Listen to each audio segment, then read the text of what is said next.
Rock Rising. Joining us today, Racing Kites. Surrounding me here, we have Alex, Preston, Matt, and Nick. We want to thank you so much for coming by today.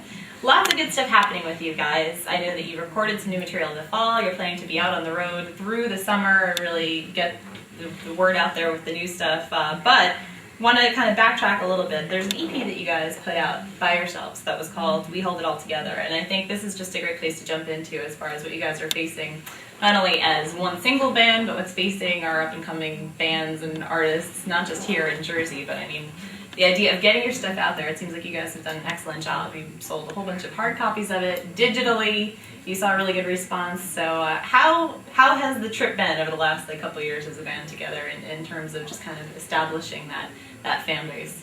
I think Rick and I, originally the original members in the band. I mean, for me, I don't know how he feels about it, but the band's just to me, just everything went so fast. With all of the members that everything just right now fits as everyone's like a big puzzle. It was like a puzzle at first, and put it together and stuff.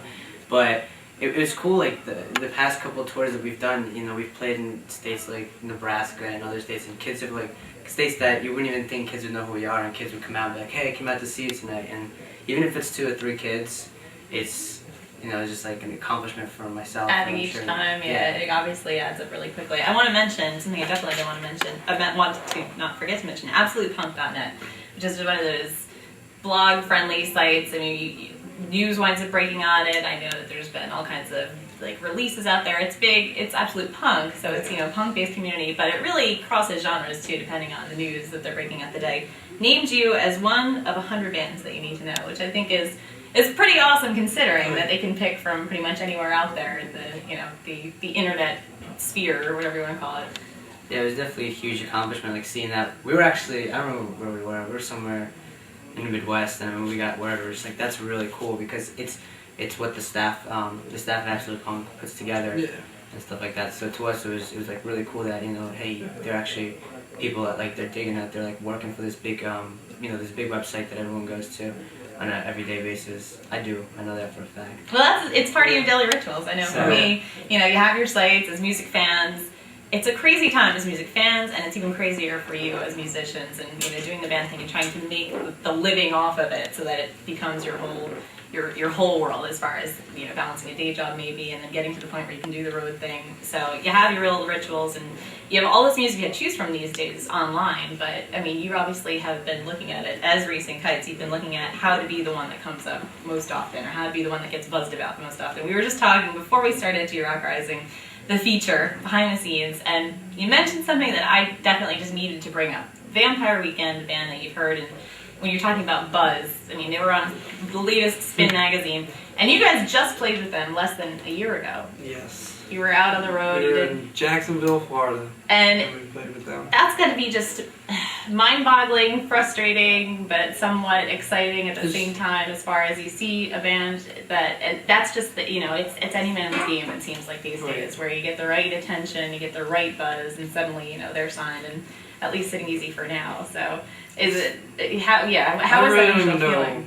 I don't even know how we would talk about it. It's numbing. Yeah. It's like a tragic. No, that's not tragic. Well, it's frustrating. I mean, that's it's just crazy. Right. To see that we're not the same styles of music at all. Right. But just playing with them, seeing them, and just being in a band, when you're on the road, you see different bands' etiquettes and how they are at shows and how bands take care of their own business. Right. It's just on a great I forget which one was first one of us saw, but they just all of a sudden were on MTV, and we were just what?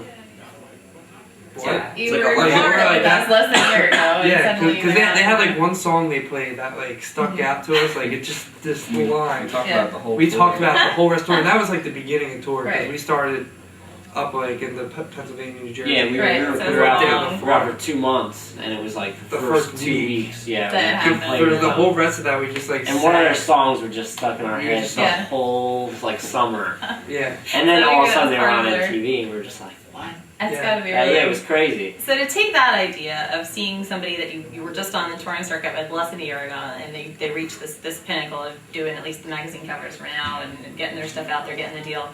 I mean, getting back to the idea of then how do you come back to the real world, I guess, and say, geez, did we overlook something? Was there something that we did? Or do you find yourselves, are there other bands? Is it more of a community thing at this point, helping to keep that buzz going? I mean, you're out on tour, obviously you're making relationships with other bands, or does it always at the end of the day come down to just you guys and Racing Kites, really just kind of controlling your own destiny? I mean, has there even been a plan that you've been able to put together as far as dealing with that kind of thing? I think you just go, like, when you're in a band and just, like, I think everything's just day by day, especially on tour. You're just like, all right, today's show, let's see, you obviously play your heart out every show, no matter, if there's 5 kids there or there's 105 kids there, it's just, you always play your best. But, I mean, to see a band like that, it's good for them, it's cool, it just shows that anything could happen overnight, really. Right. It's just, we just strike with, if you strike a nerve with somebody. So the key is to just keep your shows going. I mean, the live aspect of the live show is really the biggest selling point, I would imagine. Yeah. Like you, the energy and the That's what we usually tell people. Have a good time. Yeah, it's come always, check us out live because it's usually like a fun experience. yeah, like we always like for us, we always like to make new friends. So whenever we play, we try to we always stick around after and hang out with the kids that we. Yeah, and the bands too. Just make friends with all the bands. And that helps too. That's that community. Yeah, definitely good to Help each other out. friends on the road. Exactly. So and there's lots of chances for you guys to check out Racing Kites, what they're talking about. Lots of shows coming up the next few weeks. Big one that I know of for sure that you'll be seeing this in time to make it to is the end of the month at the Snow and Pony. And it's pretty broad, right? Which you can info on tickets, info on music, and all of that. Want to plug the website, which is myspace.com/Racing Kites. Easy to get to. And talking about moving forward into the future, not just those shows coming up by the end of March. You can go see them for the first time, maybe pick up. And I know that there's plans you had recorded after doing such an amazing job with your first demo and releasing it yourself. You did some new recordings back in the fall that you're working with that people can at least hear for now, and then they'll be released somewhere down the future. Yep. Right? They're on MySpace. There's a total of 4 songs right now that we did. We did a couple more, but there's only 4 songs up right now. They're not mixed or anything, but just gives you an idea of what direction the band's going in, and how everyone's working together, and the progress that I think we've made as a band from like the last EP. I mean, listening to the old EP for myself and listening to the new demo, this is like a whole new world. It's a whole new band. You kind of almost can't believe that something like that came up to what we did now, but yeah, I mean, we're hoping to get that out soon. They're not mixed, they're just demos, and we just did another one in Atlanta, a new song with producers Zach and Kenneth, and they're great. Like, we had such a blast working with them, and we're really happy with this new song, so hopefully you guys get to hear it soon. Absolutely. Debut somewhere near you here at G-Rock, and definitely go check them out live, and we'll see what we've been talking about. I'm going to let you guys play live the stripped-down version of Racing Kites, but in the meantime, go check out all the info at their MySpace page, myspace.com/Racing Kites. That's it. This has been another edition of G-Rock Rising.